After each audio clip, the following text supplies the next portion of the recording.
everybody, Catherine here. I am getting ready to head out on another backpacking adventure in just a few days, and probably for well over a year now, I have been getting asked the question of what I carry in my pack. First of all, I am not a gearhead. I just want something that functions for me. I don't change out my gear a whole lot, but I know that there are people who have been inspired by my videos to get out and go backpacking, and maybe a lot of beginners that don't really know what to pack.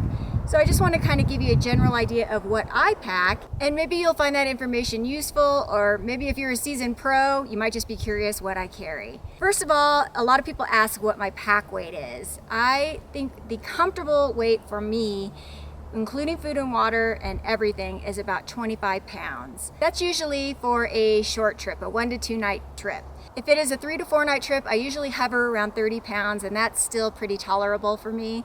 I don't really generally want to go over 30 pounds because then it starts getting uncomfortable. Let's first talk about what backpack I use. I have used this backpack for years now. It is the Osprey Aura 65 liter. It is not the lightest backpack out there, but I really like the way that it carries. It has a very awesome gravity system, which makes it really comfortable. It sits on my hips. Most of the weight sits on my hips, and I just feel like it's very comfortable. I've had no reason to change it, and I really like it. Excuse my little makeshift table here. I'm living out in the woods currently, and there is no picnic table at this free campsite. It was really cool earlier. I was having my coffee this morning, sitting in my camper, and a coyote just cruised right through here. I mean, he was right here. And not only once, but he came by twice, so that was really awesome this morning. Anyhow, I digress. Let's move on. My sleeping bag. My sleeping bag is a big Agnes Roxy Ann 15 degree bag. It's kind of like a hybrid between a quilt and a sleeping bag because it has no back. You actually slip your sleeping pad into the sleeve in the back, and that acts as the bottom of the sleeping bag. There's no insulation. Most of the insulation in standard sleeping bags ends up getting crushed anyways. Eventually, there's no more loft to it and it doesn't keep you warm. It's worked out really well for me, and it's kept me very toasty and warm. My sleeping pad is a Thermarest Neo Air X Therm, and it's got an R value of 5.7. The higher the R value, the warmer the sleeping pad. So this is the warmest one I think that they make, I believe. I'm a very cold sleeper. This is key for me. It can be a little noisy and crunchy, as you can hear, but I think it's an awesome sleeping pad. I'm not really doing a review. I'm just kind of letting you know what my feelings are on these items. I do carry a inflatable pillow for extra comfort, and it's the Sea to Summit Eros Ultralight pillow. I just love this thing. It actually tucks into the sleeve also of my sleeping bag, so it doesn't move around. Or I can also put my buff over it and use that as a pillowcase to keep it cleaner. Of course, another very important item is my tent. I have been using the big Agnes Fly Creek UL2 for some time now. I love it. I just love it. I do use a 2-person tent. The reason for that is I like having the extra room. I actually do like to bring all my belongings into my tent at night. I really don't leave anything out in my vestibule except maybe my shoes. Also, in a pinch, if you had to, an emergency, have a friend come in and sleep in there with you, you can do that as well, and that has happened. You do have room for it. So there you have pretty much the big 3 right there. Moving on to my food items. I carry a Toaks 700 milliliter titanium pot, and that's really the only cooking item I carry. I generally just heat water in my pot. I drink my coffee out of my pot, and this serves me well. It's a titanium pot. It is super lightweight. It weighs hardly anything. The only downside is it has no measurements on it, so I went ahead and created my own with a Sharpie, a 1 and 2 cup measurement, so that I can measure enough water to rehydrate my dehydrated meals. I used to have a Sea to Summit titanium spork, but I lost it. So now I just went and got one of these cheap little spoon and fork combos at Walmart. It's a Yuko brand. I do intend on replacing it. I just am not near REI very often, so that'll have to wait until I get into a bigger city. But this works for now. My stove is a MSR Pocket Rocket, super lightweight, tiny, and I usually just carry 1 Bic lighter to light this puppy. I also bring a pack towel just to kind of either clean myself off or just dry out my dishes, that sort of thing. Moving on to water filtration. Some of you may remember my video just before my Grand Canyon trip where I mentioned that I purchased a Katahdin gravity filter system. Unfortunately, after my trip to the Winds, I had that sitting too close to my stove inside the camper. I was trying to dry it out and I unfortunately burned a hole in it. I haven't replaced it as of yet, so in the meantime what I've been doing is I've got my Katahdin Be Free, which is awesome, and I have this platypus bladder. I go ahead and fill up this bladder at camp all the way, and it holds 2 liters, and I also fill up this Katahdin, which holds 1 liter, and I just use that. I filter the water right directly through the Be Free and then just pour more water in from here as needed. I will eventually replace that as well. I will say, however, that I was not a huge fan of the gravity filter. It was great for at camp when you could just hang it from a tree and forget about it. However, if you just needed to pull over off the side of the trail as you were hiking and scoop up some water, it was very time consuming. Sometimes I just had to hold it above my head to let the water flow through. So I'm really digging this guy here. This guy is awesome. I can just scoop the water right up and drink right out of it. I do filter the water into my Nalgene for while I'm hiking, and I put that in the side pocket of my backpack. This because it's not hard-sided, and I found out the hard way. It doesn't work so well if you slip it into the side pocket of your backpack. I still needed something hard-sided, so I'll just filter it right into here, and that's what I'll carry while I'm hiking. Over here I have my toiletry kit, and that consists of a Deuce of Spades trowel. This thing is awesome. It's about $20, which is kind of pricey, but it's super, super lightweight. It's also titanium, and it really helps to dig out those cat holes. A lot of places, it's difficult to dig a cat hole, you know, with a stick or with a trekking pole or whatever it is you're trying to dig it with. You have roots, you have rocks. This makes it a heck of a lot easier.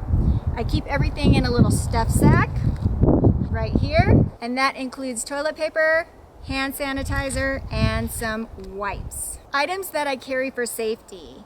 I carry a first aid kit. This is a real fancy kit, by the way. I always just keep it in a plastic Ziploc bag. I just have some, emergency matches, some Band-Aids, some ointments, some Neosporin, bug spray, sunscreen, all that kind of stuff in here. I don't need anything fancy. This has worked for me. Plastic bags are your friend when you're backpacking. I do carry a knife, a decent sized knife, and I do also carry pepper spray. In the Inyo National Forest, you are not allowed to carry bear spray, but in areas where bears are prevalent, especially grizzly, I will carry bear spray if it is legal. I also carry a whistle and my Garmin InReach. This is one of my more recent purchases, my Garmin Mini InReach, and I've been loving it. It has the capability of doing 2-way messaging. I can check in with family from the trail, and they really appreciate that. I can also check the weather, which for me is awesome. And of course, a little Sea to Summit head net for those skeeters, which I have experienced a lot of this summer. On this particular trip, I am going to go ahead and carry hand warmers. The temperatures are dropping. We are nearing the fall, and hand warmers are a lifesaver. My hands freeze, and it's almost painful, they get so cold. So hand warmers are a must in cold weather. Most of the time I find myself in bear country, and that's where the majority of my trips take place. If I'm lucky, a Ursack is an acceptable means of food storage. I also carry one of these, I think they're called op sacks, and they supposedly keep the scent inside if you keep it sealed. So I will put this inside of my Ursack and then just go ahead and tie it to a tree. The Ursacks are fairly indestructible. A bear cannot tear into it. They can obviously crush your food, but they won't get into it. It's very helpful as well to deter any little critters getting into your food, and believe me, there are lots of critters out there, as you know. Now, if this is not acceptable and you have to carry a bear vault, I've got one of those too. Those things are a pain in the butt. They weigh 2 pounds on their own and take a lot of space in your backpack. So this is ideal.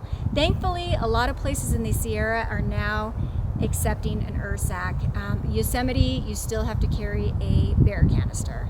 I've had a lot of folks ask me about trekking poles. You may have noticed that on the last several trips, I have not carried trekking poles. That is because I've been carrying the tripod that my camera's sitting on right now. I carry it for the entire trip in my hands. So I use it as a makeshift trekking pole. If I know, however, that the terrain is going to be really sketchy, maybe it's terrain I'm not familiar with, or something like the Grand Canyon, I will go ahead and strap these to the back of my pack. Otherwise, I leave them behind because I did notice that on the several trips that I did bring them, I never wound up using them and they were dead weight. They are a pair of black diamond, just kind of the lower end black diamond trekking poles. And I do wrap some duct tape around it because you never know when you're going to need some duct tape. As you might have guessed by now, I'm not an ultralight backpacker, but I do watch my weight and I do try to keep it in that weight range that I told you about earlier, between 25 and 30 pounds. So let's jump over to clothing items. I don't carry a lot of clothing. I actually wear the same hiking clothes every day. The only thing I do is I do bring changes of underwear and socks. I have a pair of socks to sleep in and an extra pair of hiking socks. The underwear that I've been wearing is the Ex Officio antimicrobial underwear, and that's, you know, for you ladies, and I think they sell them for men too, and I really like them. Really do. I tried Patagonia and I really like these better. I do bring long johns to sleep in at night, a shirt and bottoms, and I do sleep with a beanie on as well. I like having a pair of light gloves, and in combination with those hand warmers, that works out really well. I might bring some thicker gloves in this though for this trip because I do see that the temperatures could potentially drop into the 20s. Of course, no trip is complete without my trusty puffy, and always bring a puffy.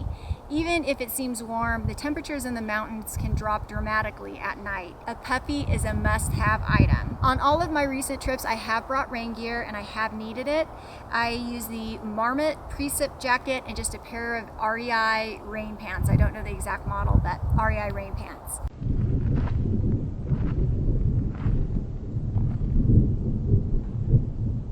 I do wear Crocs at camp, and they also double as water shoes if I need them. They're probably a little heavier than some other shoes I could find, but they work for me and I don't mind carrying the extra weight.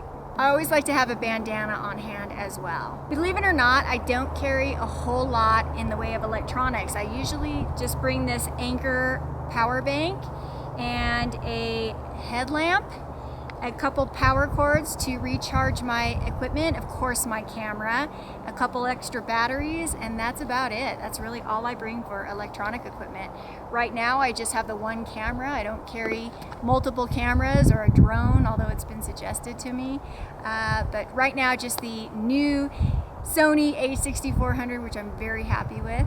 I want to thank everybody for watching my very first video I shot in 4K, my last solo trip in the Eastern Sierra. I was really happy with how that turned out. For these just informational videos and update videos, I'll probably still just shoot them in 1080 because it does take a lot of extra time to edit and upload 4K. However, for the awesome trip adventures, I believe I'll be shooting those all in 4K from here going forward. Well, that's going to do it, folks. Hopefully you enjoyed seeing what I carry in my pack, and for those of you that were curious, stay tuned for that trip video. I'm very excited for this new trip. It is someplace that I've wanted to backpack for a long time that I've never been before. Cannot wait. For those of you who are doing the van life, RV life, hopefully you found this interesting as well. Just seeing how I take care of myself in the backcountry when I'm not in my camper. And I appreciate you all watching, and as always, I appreciate your support. Thank you so much. We'll see you on the next one. Bye-bye.